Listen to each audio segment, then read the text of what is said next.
everyone, and welcome to the announcement of the 2020 Australian Philanthropy Awards. Thank you so much for joining us. So get ready to strap yourselves in for a whacking dollop of inspiration and hope as we shine a spotlight on some of the extraordinary practice and work of our best of Australian philanthropy. I'm Sarah Davis and I'm very pleased to be the CEO of Philanthropy Australia. I'm also very pleased to be your virtual MC for this awards announcement. So thank you for joining us. I'm coming to you today from the lands and waters of the Boonwurrung people of the Kulin Nation. I pay my respects to their elders, past, present and emerging, and acknowledge them as the traditional owners and custodians of these lands and waters. And I extend my respects and a very warm welcome to any elders who might be with us today. So as I said, thank you for coming along and joining us at this tail end of what has been an extraordinarily challenging corona coaster of a year. We started the year with the devastating bushfires, followed so swiftly by this global health pandemic. And now we face the social and economic challenges, volatility and vulnerability that presents us. So never has there been a more important time for Australian philanthropy to show up. And oh my giddy aunt, has Australian philanthropy shown up this year. We have been so inspired and energised by the way our members have responded generously, cleverly, nimbly, strategically to these challenges. And I have to say, I think the best of philanthropy is on display now for us all. So it is very fitting that we take this time to acknowledge some of that outstanding work and practice and leadership. More than ever, we need creative, innovative, brave solutions that build on partnerships, technology, learned wisdom, and most important, community experience and community voice. Now, these awards couldn't happen without the wonderful partnership and fellowship of our supporters. So thank you to all our award partners who work on this with us. Thank you for your shared vision and ambition about Australian philanthropy. These awards couldn't happen without the wonderful partnership and fellowship of our supporters. So thank you to all of our award partners who work with us. Thank you for your shared vision and ambition for Australian philanthropy. I would like to acknowledge and thank most sincerely Australian Communities Foundation, Australian Community Philanthropy, the Lord Mayor's Charitable Foundation, the Foundation for Rural and Regional Renewal, the Australian Environmental Grantmakers Network, the Australian International Development Network, the Australian Council for International Development, the Australian Women Donors Network, Grant Toolbox, Macquarie Group, and Ninety One. Thank you. This year, in keeping with our purpose of more and better philanthropy, we refreshed and rejuvenated some of the award categories. We introduced a new partnered award, the Community Philanthropy Award, and we retired 2 of the Philanthropy Australia Awards in order to introduce 3 new awards that really deliberately and explicitly try to capture the best of contemporary philanthropy. So this year, for the first time, we're presenting the Best Grant Program Award, the Better Philanthropy Award, and the Bolder Philanthropy Award. So get ready.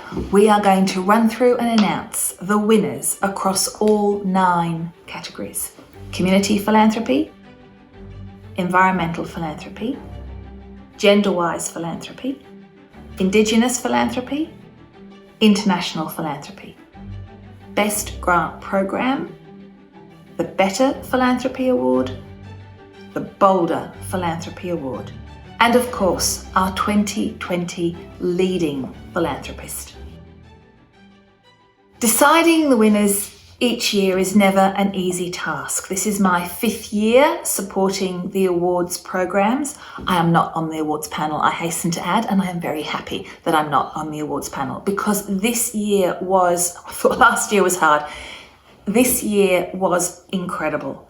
We had the highest number of nominations ever, and so I would like to thank all of those that took the time and the trouble to put in such outstanding nominations. They really were. And as I was reading through them, there was this little voice in my head that kept saying, please can the next one not be quite as good? Please can the next one not be quite as outstanding? It really was a phenomenal nomination package. The recipients, however, have all been selected for the impact and the outcomes that their projects made. And they did stand out in the end for their approaches to giving, their innovative ways of finding impactful solutions, and importantly, the intelligence and the strategy and the thought that went into the design and the implementation and the execution of the work. Of course, a record number of nominations means a record amount of work for our awards panel members. So a heartfelt thank to all of our panel members. Thank you for your time and your commitment in this. It is a challenge. I would like to say a very special thank you to our tireless chair, Jenny Weekly. This is her second year chairing the Australian Philanthropy Awards. And Jenny was more than ably assisted by Amanda Miller, Kirsty Allen, Simon Lewis, Vedran Drakulich and Wan Hee Lee. Thank you all so much. I'm now going to hand over to Jenny to share a little bit more about the new awards, and then we'll get down to business. In a year when we learnt that gatherings may take many forms, the 2020 Australian Philanthropy Awards ceremony will be no different. While we can't be in the same room, it's more important than ever that we pause and celebrate well examples of more and better giving. Building on experience and feedback from prior years, our fabulous team at PA have introduced 4 new award categories that focus on leading philanthropy practice. So, please join me to celebrate how philanthropy partnerships have contributed to positive community-led change and prepare to be inspired.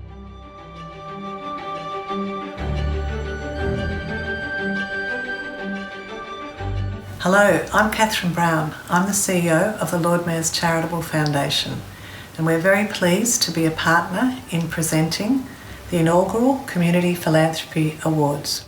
Hi, I'm Natalie Eggleton, the CEO with the Foundation for Rural and Regional Renewal. FRRR is absolutely delighted to be a partner in presenting this year's Community Philanthropy Award. Hello everyone, my name is Marie Saidi and I'm the Chief Executive Officer of the Australian Communities Foundation. We are absolutely delighted and thrilled to be a supporter of the inaugural Community Philanthropy Award. We really look forward to celebrating this sector and its achievements with you tonight, and thank you all for your support. Hi, I'm Dylan Smith. I'm a Director at Australian Community Philanthropy and recently chaired the selection panel for the Community Philanthropy Award. We were really pleased and impressed with the nominations this new award attracted in its very first year. There is so much exciting work going on across the country in place-based and community-led philanthropy. Thanks to everyone who nominated. Our panel loved learning about all the projects that's happening around Australia. The winner of the 2020 Community Philanthropy Award is Kids Thrive Inc. for their program Geelong Kids as Catalysts, generously funded by Geelong Community Foundation and Give Where You Live. Geelong Kids as Catalysts equips children aged between 8 and 12 to identify and address real-world problems in their community in collaboration with local community partners. It involves students from 4 primary school campuses in low socio-economic areas of Geelong. The program demonstrates that children can be powerful influences for positive change in communities with entrenched social, health and economic disadvantage. Now in its 3rd year, this project stood out for the extensive involvement of the local community and a research and evidence-based approach to tracking outcomes and impact. Congratulations to everyone involved in Geelong Kids as Catalysts.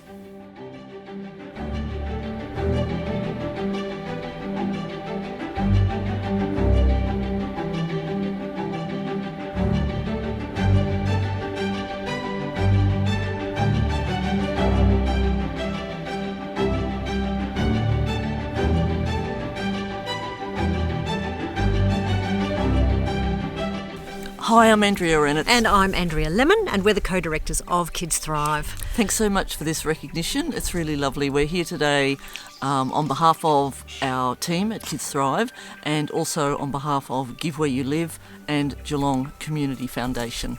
These two fabulous foundations have supported the Geelong Kids as Catalyst program, which is a program that Northern Bay College has brought Kids Thrive in to do over 4 years in the Corio-Norlane community. And the aim of this program is basically to activate, inspire and skill kids to be able to be local philanthropists and social activists. So we work with upper primary kids and we give them the knowledge and skills to identify the issues in the local community that matter to them and to find local partnerships and to forge local partnerships with local volunteer groups and organisations, agencies who are working in the areas that matter to them. And so together they then co-design projects that go out into that community to actually drive change. So each year in this program, it allows 200 kids to activate $10,000 and 33 to 35 partnerships with local organisations, each of which impact up to 100 people. So it's pretty amazing. This tiny little program in this one school is having such a ripple effect across the community. Geelong Kids as Catalyst twists the regular philanthropic model in order to kind of give kids a roadmap that they can follow to be the people who are driving the social change themselves. Sometimes that involves raising money. They certainly pitch for funding, but mostly we're encouraging them to take action, to get their hands dirty in the community and really work with local partners to make that change happen. Nothing happens without fantastic partnerships, and our partnerships are always very genuine. We'd love to thank Give Where You Live and Geelong Community Foundation, of course, and also Northern Bay College, who are the most fabulous school, Fred Clark for inviting us in, Communities That Care, and also Deakin University.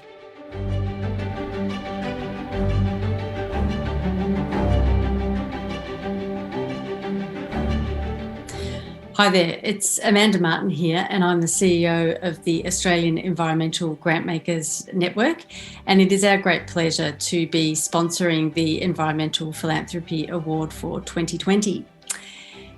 Before I announce the winner, I would like to recognise the excellent other nominations that we received for this award. It made the decision for the panel of judges very difficult. So thanks to everybody and congratulations.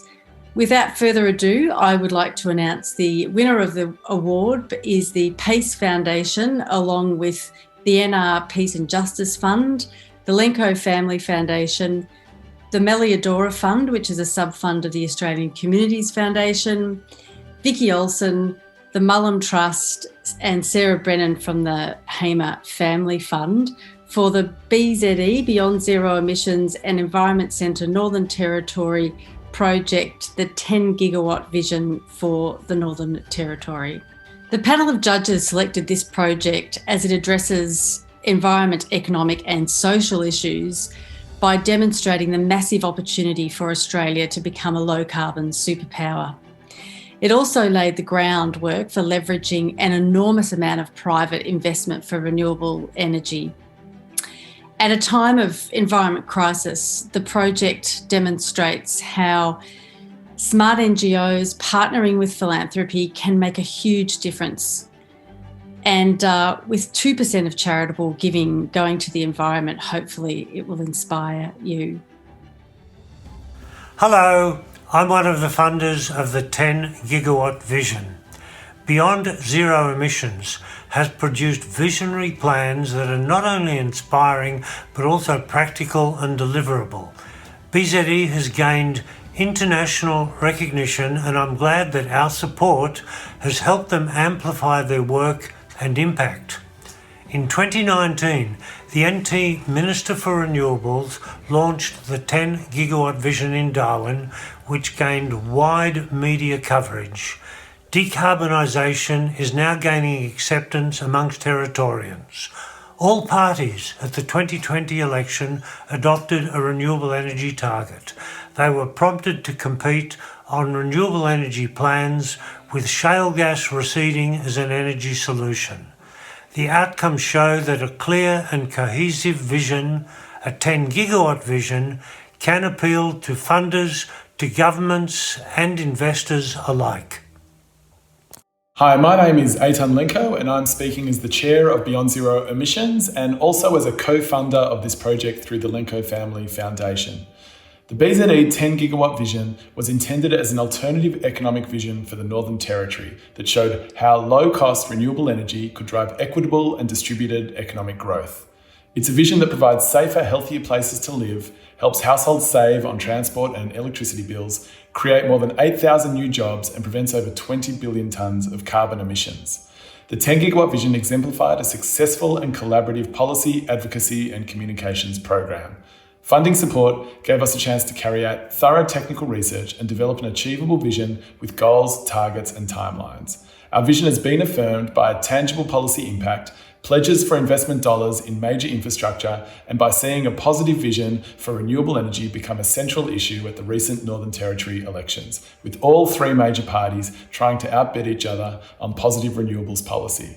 Thank you to our funding partners, the PACE Foundation, the NR Peace and Justice Fund, the Miliadora Fund, Sarah Brennan from the Hamer Family Fund, the Mullum Trust, Vicky Olsen and the Lenko Family Foundation, and also to our partner in this project, the Environment Centre NT. Thank you.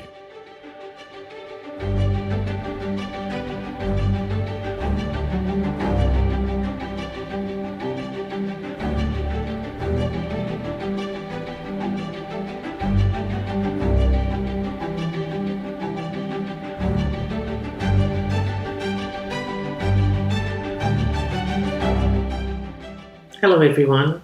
The Australian Women Donors Network is thrilled to be part of the Philanthropy Australia Awards again this year, and we warmly congratulate all of the nominees and thank those who took time to submit a nomination.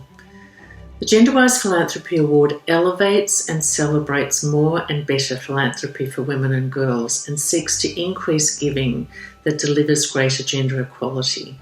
Why? Because we know that men and women experience issues differently and that policies and programs often affect them differently. The gendered impacts of the coronavirus are stark evidence of that. The gender lens approach asks relevant questions, analyses available data and listens to a diversity of women's voices. It provides funders with a deeper understanding of the problem they're trying to solve and informs better, more impactful solutions. I know the selection committee found a number of this year's nominations extremely compelling.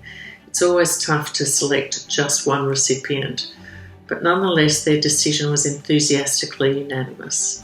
It's my great pleasure to congratulate the Brian and Virginia McNamee Foundation on the 2020 Gender-Wise Philanthropy Award for their strategic investment in the PERSE project by the Women's Information and Referral Exchange, or WIRE.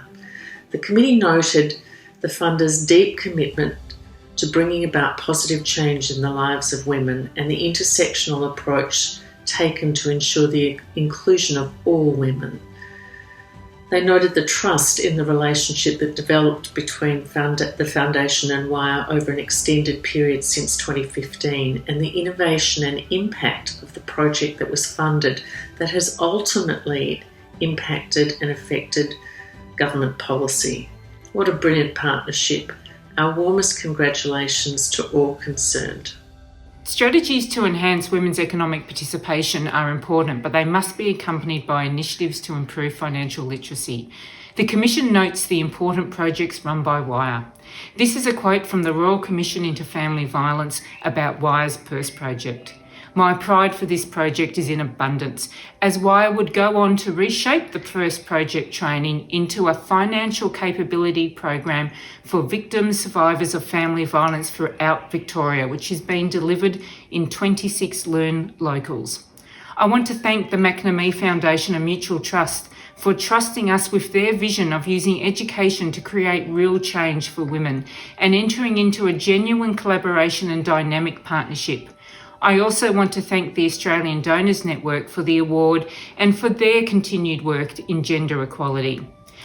In addition, I must thank the people of Wire, Sherry Makepeace, who was our first project lead for this project, and Julie Harper, and most definitely Dr. Nilbini Fernando, who for the last 3 years has developed the program so it is at the forefront of financial capability and intersectional educational practice.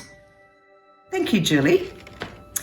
At its inception in 2015, the PERS project was one of the few financial capability programs that took a gender and trauma-informed lens and was explicitly designed for victim survivors of family violence. Since then, the project has educated and resourced practitioners over 20 sectors and coming from over 40 community organisations in Victoria. Our evaluations represent a long-term journey encompassing deep learning and practice change. The success of the PERS project may be attributed to the contribution of expertise and also to Wire's openness and our unique vision as an organisation that puts the victim survivors' voices at the centre of all our work. However, that it was the trust, foresight and imagination of the McNamee Foundation that has permitted us to innovate and pivot in directions that we felt were essential, thus allowing the work to reach its fuller potential. The PERS project represents a unique training format. It embeds theory and research evidence into practical and useful tools, skills and resources that people can use confidently in their everyday work. The project has helped Wire to refine a family violence specific financial capability framework, which promotes an intersectional approach and champions cross-sectoral learning so that diverse services can share a common understanding of what it looks like to have a timely and a targeted response that can actually effectively disrupt financial abuse and mitigate the intractable economic impoverishment many victim survivors face. Our hope is that the positive practice showcased by the PERS project has paved the way to inspire and better equip other organisations to provide victim survivors with the tools to exercise agency over their financial futures. I'd now like to pass over to Michelle Gordon from Mutual Trust, who will share Virginia and Brian McNamee's sentiments. It's an absolute privilege to accept this award on behalf of the Brian and Virginia McNamee Foundation. The McNamee family believes in empowering people through education. They also believe in being supported to face and tackle one's own circumstances. This is particularly the case for women who are often denied a pathway forward, and the PERS project fit the bill perfectly. Support for this program also demonstrates the critical importance of evaluation to help identify opportunities to adapt, but also the importance of developing genuine trust and honesty with granting partners. Wire was able to come to the foundation to say, this has worked well, but we know it could be better. We are incredibly grateful to the Australian Women Donors Network for supporting this award and for its ongoing work to centre women and girls in grant making. Thank you.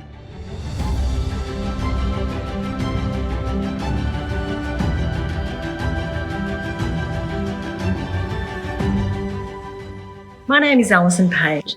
I'm a director of NINTI One, the proud sponsor of the Indigenous Philanthropy Awards. NINTI is all about innovation, which is why we sponsor these awards, because it's often in philanthropy that you see the most creative solutions to the wicked problems facing Australians. The winner of the Indigenous Philanthropy Award for 2020 is the Guardian Australia, supported by the Balnaves Foundation. The Balnaves Foundation saw a big problem, and that was that Indigenous issues just weren't being reported well enough in Australia. And so they supported the Guardian Australia to hire an Indigenous affairs specialist to do investigative journalism and deep dive into some of the issues that face my people. And that would shift the dial on the discourse in Australia so that those parliamentarians and those decision makers and millions of people that read The Guardian Australia would get the real story. Congratulations to The Guardian Australia, supported by the Balnaves Foundation. Thank you for this award. We made this grant because in the last 10 years we have witnessed the decline in investigative journalism. Good public interest journalism is expensive. It can take weeks or months to pull together a story. It keeps government to account. It makes sure that stories that matter, that would otherwise remain hidden, are told. Funding public interest journalism for Indigenous affairs lines up with our belief that there needs to be a massive shift in Australia's understanding of Indigenous culture. The injustice of the last 250 years and the injustice that continues today. For us, this grant is about truth-telling, which is essential for treaty. This grant is only a success because of the reporting that journalist Lorena Allam at The Guardian has done. It has brought new stories to light. It has changed the conversation. It has changed government policy and funding. So this award is only because of her success. Thank you. I'm Lenore Taylor, Editor-in-Chief of Guardian Australia. Journalism, by definition, has to be independent. So when we work in collaboration with philanthropists, we set the parameters of a project and we agree on the impact that we both hope that it will have. And then the philanthropists really have to trust us to deliver the journalism that will have that impact. The Balnaves Foundation did trust us with the Indigenous investigations project that they funded. And I think we have delivered really impactful journalism for the past 2 years with projects like The Killing Times, Deaths Inside, our recent reporting on Juukan Gorge, and many other projects besides. And I think what this project has reinforced for me is that when we decide what we think the story is, when we don't get swept up in the news cycle, but when we really look at the world and decide where we can make change and where we can make a difference, and when we have the resources, in this case, because of the generosity of the Balnaves Foundation, to do that deep digging, we really can affect change.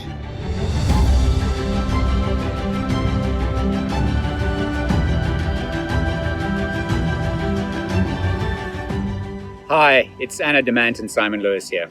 We're speaking to you from the lands of the Wurundjeri people of the Kulin Nations, and we pay our respects to their ancestors past, present and emerging, and acknowledge that sovereignty has never been ceded. Thank you to Philanthropy Australia for hosting this award, which focuses on the excellence and impact in the field of international philanthropy. As chair of the Australian International Development Network, AIDN, which co-sponsored this award alongside ACFID, the peak body for international charities, we are delighted to be announcing this year's winner. Anna's, as spokesman for the selection committee, will then share a few notes about the nomination and the awardee. In normal times, we'd be presenting with Mark Purcell, CEO of ACFID, but these are not normal times, and Anna and I have found a meeting spot 5 k's from home to share the news. We chose to meet here at the Floral Clock in the Botanical Gardens as we believe this is the time to show our solidarity and support as Australians to the international community, and particularly to address those issues that affect us all, no matter where we live. The COVID pandemic will set back achievements in poverty alleviation and development by 10 years, and it won't be over until it's over for us all. That's why in this COVID year is particularly exciting that we've got such a strong field of candidates. And we'd like to particularly thank our friend and colleague, Julie Rosenberg, who heads up the AIDN Network for International Development. The fellow panellists that helped us come to this conclusion were Angus Grinham from Ripple Foundation, Evelyn Amala from Partners for Equity, and Sophie Seck from Australian Council for International Development. And now Simon will announce the winner. And the winner of the International Philanthropy Award for 2020 is Accenture Australia Foundation for the Innovative Support for Good Returns program in Cambodia. Together, they are celebrating a decade of partnership, addressing the fact that 80% of Cambodians do not have access to a bank or financial institution. And Good Returns engaged with Accenture to create a digital tool to help people on low incomes make mindful decisions about their business and personal money flows. Accenture fully engaged with this project across the company and designed a product which reflected a deep understanding of Cambodian microbusiness owner needs and situations. And the My Money Tracker is the first money tracker app designed specifically in Khmer for Cambodians who live in a predominantly cash economy. Congratulations, Accenture, and Good Returns. Yeah, we thought this was a knockout application which demonstrated a genuine partnership between the grant maker and the recipient and was true to both the mission and values of the recipient, congratulations to you both on 10 years of strong partnership. And thank you, PA, for making all this happen and celebrating international philanthropy with us all. Bye-bye. Hello, my name is Bob Easton and I'm the Chairman of Accenture in Australia and New Zealand. And it is a great pleasure to receive this award on behalf of Accenture and the Accenture Australia Foundation. At Accenture, we deliver on the promise of technology and human ingenuity. That's why we work with organisations to donate both funds and the passion of our people to turn technology into innovation that will transform society at scale and in a responsible way. We have a commitment to responsible leadership and specifically to addressing the Sustainable Development Goals, particularly those around gender equality and economic growth for our Skills to Succeed initiative. Through our decade-long partnership with Good Return, we have contributed funds, time, skills and passion. And it's a great example of how together we can really make a difference in building stronger and more sustainable community skills and pathways in areas that it would otherwise be very difficult. More importantly, these contributions empower women with financial education and small business management skills. Most recently, Good Return asked Accenture to create a tool that would empower low-income Cambodians to become more aware of their personal and business money flows so they can make more informed and mindful decisions in a culture and society where it'd be very difficult and challenging to do otherwise. Our partnership also gives Accenture people the opportunity to provide microloans to women entrepreneurs, to support financial education, and to participate in fundraising events and campaigns. And many times our people have brought their professional and technical know-how to bear to help Good Return work on challenging social issues, such as digital and financial exclusion in our region. It's great to see the impact of the 360 value we deliver for our partners and communities. Our ability to not just handle but embrace change equips us to do that, and that makes me extremely proud. Thank you on behalf of Accenture. Accenture and the Accenture Australia Foundation have been partners and supporters of Good Return for more than 10 years now. The foundation for the success of this partnership has been a shared purpose around equipping vulnerable people with the skills that they need to transform their lives. Accenture has always brought much more than financial resources to this partnership. They've brought their private sector skills and know-how, particularly in digital transformation. Their team has come with us to the field to understand the context in which we operate and use that to develop digital solutions that enable us to scale our work. On behalf of Good Return and the thousands of people impacted by this work, I'd like to thank Accenture for their support over all these years. Congratulations on winning the International Philanthropy Award. Well, what about that? You can't help but be inspired by such fabulous philanthropy. Congratulations to all of the award recipients. I know you all know it, but it is worth saying again, we commit to these awards because it's really important to see and understand what best practice philanthropy looks like. You can't be what you can't see, and to have these case studies laid out for us is such an inspiring and effective way of encouraging others to follow their lead and to build philanthropic practice that leads to similar extraordinary outcomes. So congratulations, everybody. Fantastic. The next stage of the category announcements will be for the 3 new awards that highlight philanthropy's unique capacity to collaborate, take risks, innovate, and achieve impact. So this is the Best Grant Program, the Bolder Philanthropy Award, and the inspiringly named Better Philanthropy Award. These new categories focus unashamedly and explicitly on the how of philanthropy. The first of these, the Best Grant Program, recognises the criticality of a rigorous and thoughtful strategy that underpins a considered and an effective program.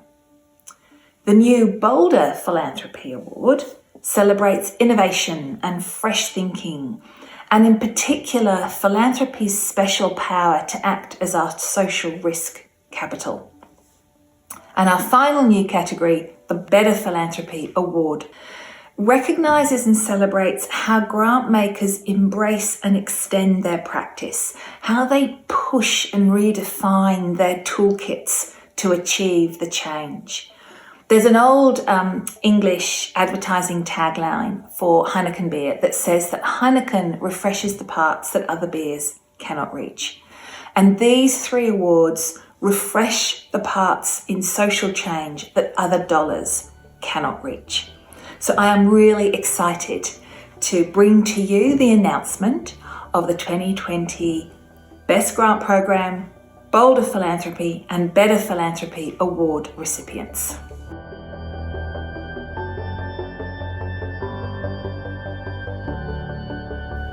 The new Best Grant Program Award recognises the value of targeted, considered and effective philanthropic grant programs that bring about positive social, cultural or environmental change. It is my great pleasure to announce that the inaugural recipient of the Best Grant Program Award is the Foundation for Rural and Regional Renewal's Tackling Tough Times Together program. Established in 2014, the Tackling Tough Times Together program supports drought-affected communities, helping them access resources to support one another through the ongoing drought, during recovery, and to build resilience. FRRR believes that local people are best placed to know what support is needed and how to deliver that support.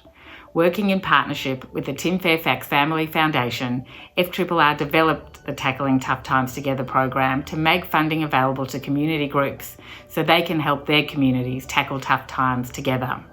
While the objectives have evolved over the life of the program, the core aim of the program and the outcomes remain the same: stronger, more resilient and more connected rural communities. Congratulations, FRRR. On behalf of FRRR and especially the team that works on this program, I am delighted to accept this award. It is wonderful to receive this acknowledgement, especially in FRRR's 20th year. Since it began, the Tackling Tough Times Together program has awarded more than 500 grants. None of that is possible without the support of our generous and long-standing donor partners like Gina and Tim Fairfax and the Australian Government and many others. Nor is it possible without the commitment, dedication and hard work of the many hundreds of community leaders who volunteer their time. Finally, a huge thank you to the judges for acknowledging the important role that philanthropy can play in building vibrant, resilient, rural, regional and remote communities. Tim and I have lived in a rural area in Queensland, and we know the impact the drought can have on families, and especially communities. Tackling Tough Times Together has been able to provide support and relief to many affected communities. We are one of the original donors and are delighted that TTTT has been recognised for the purpose it set out to deliver. We are thrilled the program will continue and be committed to support the backbone of Australia. Tim and I have personally enjoyed the involvement that our foundation has been able to make through FRRR and helping Tackling Tough Times Together deliver to the rural, regional and remote drought areas of Australia. We congratulate and acknowledge the efficient work of the dedicated team at FRRR. They have travelled and learnt firsthand of the impact the drought can have on many communities. Our small township of Gunning in the southern tablelands of New South Wales was badly affected by drought, with significant social and economic impacts. So, a group of creatives in Gunning decided to run an arts festival to bring people to our town and give our locals a morale boost. We successfully applied to FRRR's Tackling Tough Times Together program and were set to run the inaugural festival in April this year. Then, hot on the heels of the bushfires, COVID-19 came along. FRRR trusted us to make an extraordinary transition to deliver our entire festival online, including paying artists to record their performances at home, and we then posted them on YouTube and our website. It was a fantastic success, and we're grateful to FRRR for their support. They understand that locals like us are best placed to understand locals' needs and to address local opportunities and challenges. By trusting us to deliver programs rather than just providing handouts, the Tackling Tough Times Together program helps deliver immediate relief to disadvantaged communities and to build resilience and pride.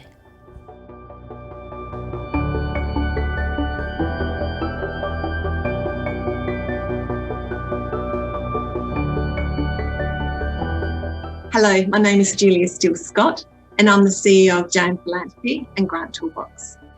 We are thrilled to be supporting the Australian Philanthropy Awards as the sponsor of the Bolder Philanthropy Award.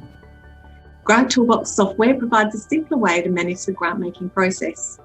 We've adapted a global platform for Australian grant makers that aids and encourages best practice grant management. We saw a synergy with this category, which celebrates innovation and fresh thinking. There is no time like now to be innovative, taking risks and putting limited resources to best use. New tools and new funding approaches are being developed, tested, refined, implemented, replicated, and then scaled to maximise impact.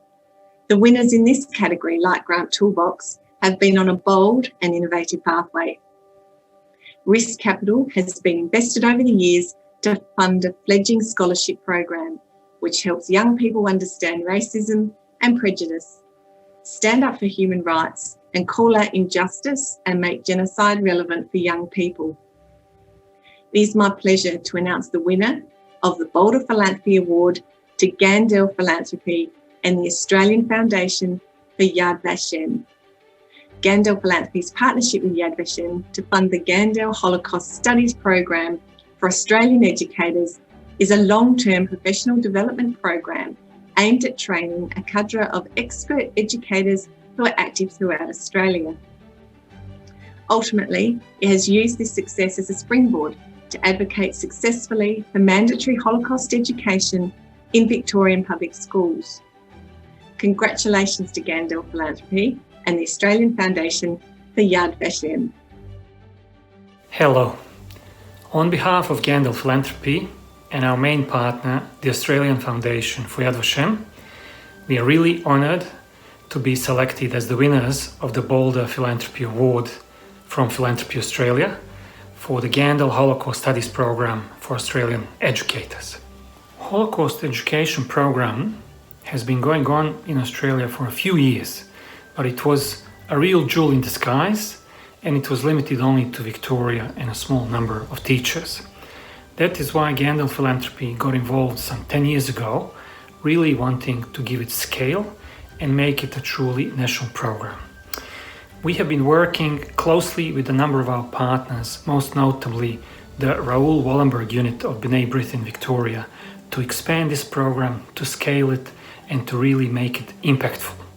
As a result, today we have teachers from all around Australia participating, and there are about 350 of them that have completed the program and reached tens of thousands, if not hundreds of thousands of students with their lessons around Holocaust. As the Gandel Holocaust Studies program grew and expanded, Gandel Philanthropy also invested in evaluating it properly, also in an online platform so that teachers can share their learnings, and organizing a Gandel Holocaust Education Conference in May 2019. Most notably, there was also an advocacy win where the Victorian government has been convinced to include Holocaust education in year 9 and 10 as mandatory. Not only that, Gandel Philanthropy worked to ensure that the number of Jewish and Holocaust expert organizations were involved in the review of the curriculum and developing appropriate resources and tools and lesson plans for Victorian teachers.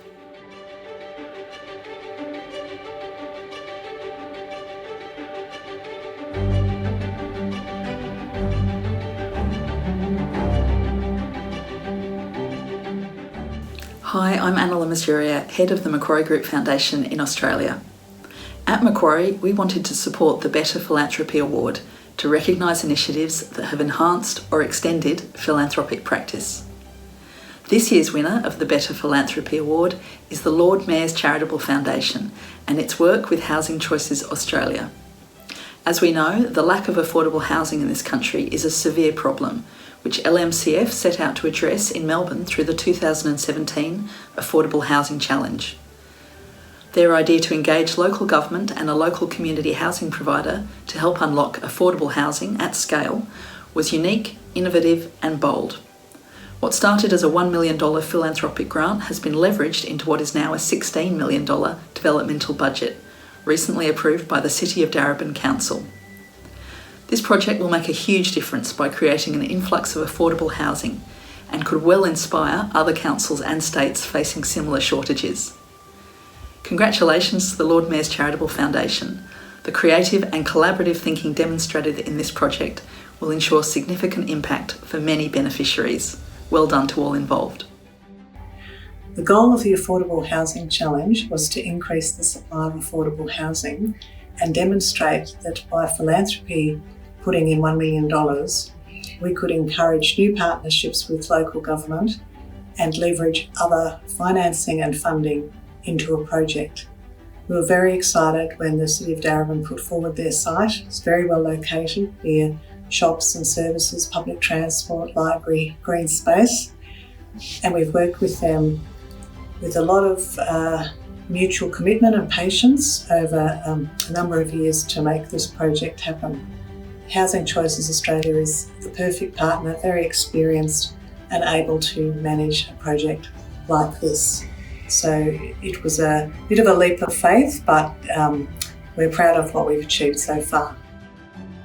I'm really thrilled that LMCF has been acknowledged at this year's Australian Philanthropy Awards for the fantastic project at Preston. When I think about working with the team on the Affordable Housing Advisory Committee, I now realise that it's really helped me to understand how I can bring more partners to a difficult challenge that we face around affordable housing when we have the sound evidence and best advice globally on how best to do it.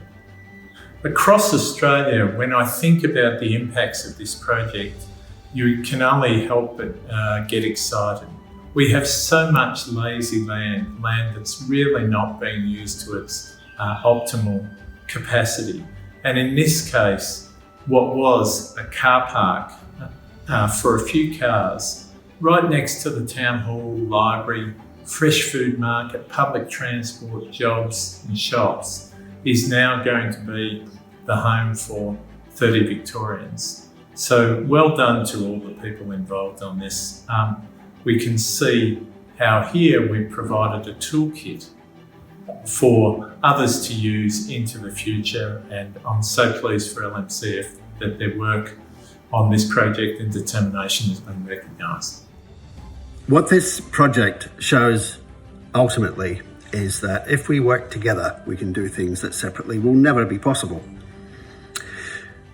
So, Catherine and Erin at the Lord Mayor's Charitable Fund, our colleagues at the Darebin City Council, and especially my own staff, James and Fiona, worked tirelessly to pull something out of the bag.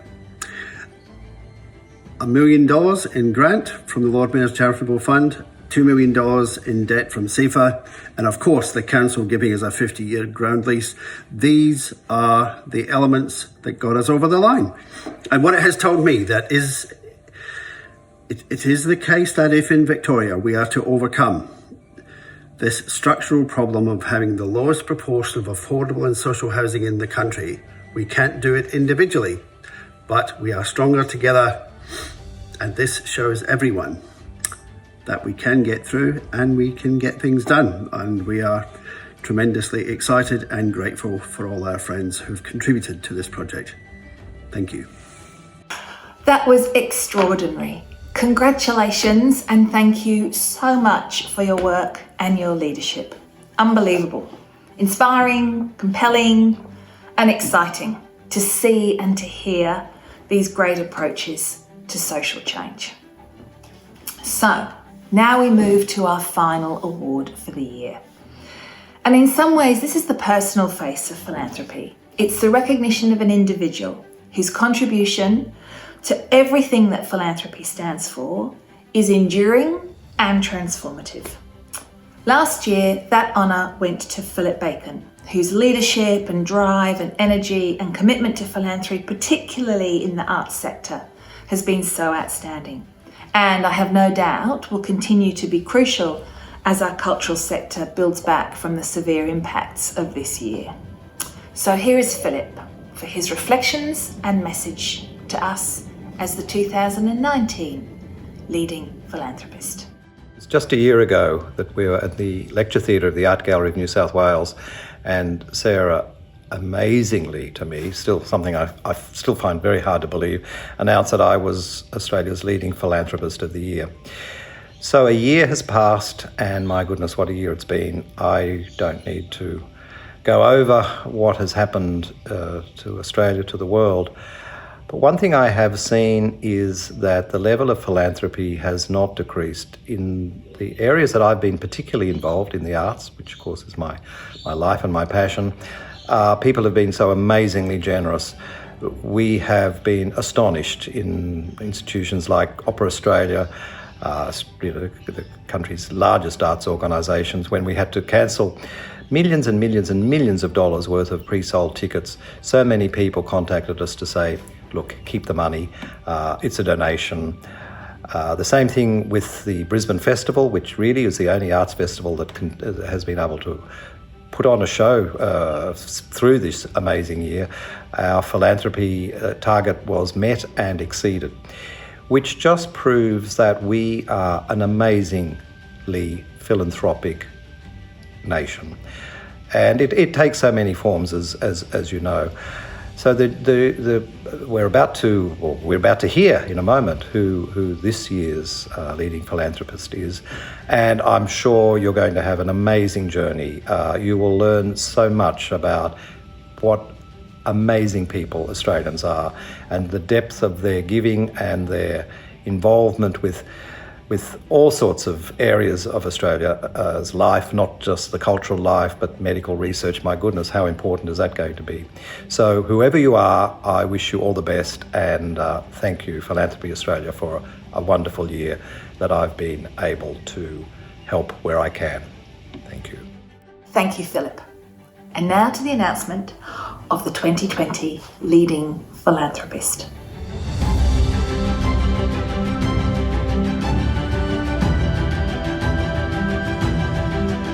There are few better known people in philanthropy than our 2020 award recipient.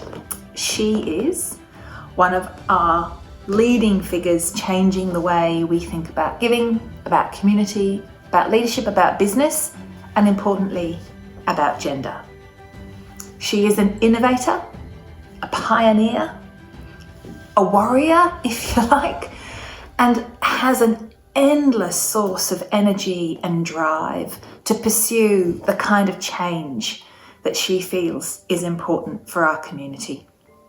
She has inspired hundreds of women, supporting their ambitions and rightly promoting their talents. And by doing that, changing the cultures and the environments and the systems within which they work. She is one of Australia's leading business identities, with extensive and deep experience across business, property, community, the arts, and she is and has been a director of major public companies and government bodies. Now, clearly, we are not the first to acknowledge and honour her. For example, last year she was awarded an AO for her distinguished service to the community in recognition of her commitment to social justice advocacy and to business. One of her missions is to boost the number of women in leadership positions across the country, across all sectors: business, community, arts, government. She's the founding chair of the Women's Leadership Institute Australia and has been the initiator and driver of a range of initiatives to promote the gender equality agenda. One of them, for example, Women for Media Initiative, which aims to increase female representation and share of voice in our public commentary and discourse through the media. She's also the founding chair of Our Community, working to build stronger community organisations. And together with her husband and her family, they established the Trawalla Foundation, working with individuals and organisations that have a vision for the future of our society. And the Trawalla Foundation is particularly well known for its kind of holistic 100% impact culture and model, where every asset within the Foundation's remit is put to work, time, treasure and talent, in order to pursue its social change agenda. I'm sure you've all worked out who it is by now, but I am really thrilled to announce 2020 leading philanthropist, Carol Schwartz. Carol, over to you. Thank you so much, Philanthropy Australia. I'd like to begin by acknowledging the traditional owners of the land, the Wurundjeri people, and pay my respects to their elders past, present and emerging. A very big thank you to the judges and to Sarah Davies and her fabulous team at Philanthropy Australia. Before I briefly share what philanthropy means to me, I want to recognise some of the key people in my life who have shaped my approach. Firstly, my parents, Eva and Mark Beeson, who have played such a significant role and demonstrated how to meaningfully contribute to Australian society. My husband, Alan, has always stood by me and has been deeply involved. And we have excellent trustees of the Trawalla Foundation, including Dennis Moriarty, Simon Jones, and our children. I greatly appreciate working closely with the fabulous Sarah Buckley, who is the wonderful Executive Officer of the Trawalla Foundation. To me, philanthropy has always been a way to invest in ideas and leaders and to catalyse and collaborate to create positive impact. Alan and I established the Trawalla Foundation in 2004, and since then we have gone on a journey from more informal and emotionally driven giving to something that is strategic and long-term. And we'd like to acknowledge Kathy Trong as our inaugural Executive Director for her role in this. We believe that we work with exceptional individuals and organisations that have a vision for the future of Australia and are particularly focused on strengthening gender equality, creativity, sustainability and social justice within our society. While donations are important, we aim to use all of the levers we have access to, including corpus investments, skills, networks, mentoring and advocacy, so that we can deepen the impact of the individuals and organisations that we work with. We believe that this type of approach is important for creating transformational change, and also it's incredibly satisfying. I love being deeply involved in the work and supporting others. As you may know, I'm passionate about the value of more female leaders, particularly in business, politics and the media. Some of our best philanthropy has been in this space, such as founding the highly successful Pathways to Politics program for women with the University of Melbourne and then expanding into Queensland with QUT. I also founded the not-for-profit Women's Leadership Institute Australia to offer examples of practical interventions such as the Women for Media database and the Panel Pledge. 2020 has been a year like no other, and we are living in very unusual and difficult times. It has been incredibly heartening to see the Australian philanthropic community rise to the challenge and adapt and grow their support for the social sector. We will continue to have a significant role to play in the coming months and years, and I look forward to encouraging and being part of bold and collaborative philanthropy with you all. Thank you again for this wonderful honour. Thank you so much, Carol, and many, many congratulations on the 2020 Leading Philanthropist Award. I've known Carol a while, and her work across such a range of causes has been truly transformative. And I think what Carol does exceptionally well is traverse the spectrum from that really kind of big picture, deeply complex, intricate systems thinking, cultural change, all the way through to supporting an individual and to seeing an individual and helping them recognise their potential and the role that they can have in fulfilling positive social change and leadership. So Carol, thank you and many congratulations. I also think that Carol, as the 2020 leading philanthropist, brings a sense of courage and energy and fierceness, if you like. Because after the year that we've had and the challenges and opportunities that we face and move into, I really can't think of anyone more appropriate to be our leading philanthropist in Australia. Congratulations and thank you, Carol. So congratulations to all our 2020 award recipients. Thank you to all the nominees who put in extraordinary applications. Thank you to our partners and our supporters. It is so important to pause and acknowledge and celebrate what philanthropy can do, particularly in challenging times. Philanthropy has a duty to act. And I actually think in these times it has a duty to lead. Philanthropy comes from having a sense of ability and power to be part of thinking and designing the futures that we want for our families and our friends. And I hope that you have seen in these extraordinary 9 case studies just some of that transformative power, that good partnership, powerful community leadership, and powerful philanthropy can achieve together. Thank you to my wonderful colleagues at Philanthropy Australia for all of the work and all of the support that you've given for the whole year, really, and in particular for all of the work around putting the 2020 Awards program together. In particular, Giselle Pinto and Sarah Sorola Tex, thank you both. You're both outstanding professionals and just an absolute joy to work with. Thank you for everything. And to everyone else, that brings to a conclusion the announcement of our 2020 Australian Philanthropy Awards. But it doesn't bring to an end the learning that we can get out of them. We will be turning these into case studies and stories.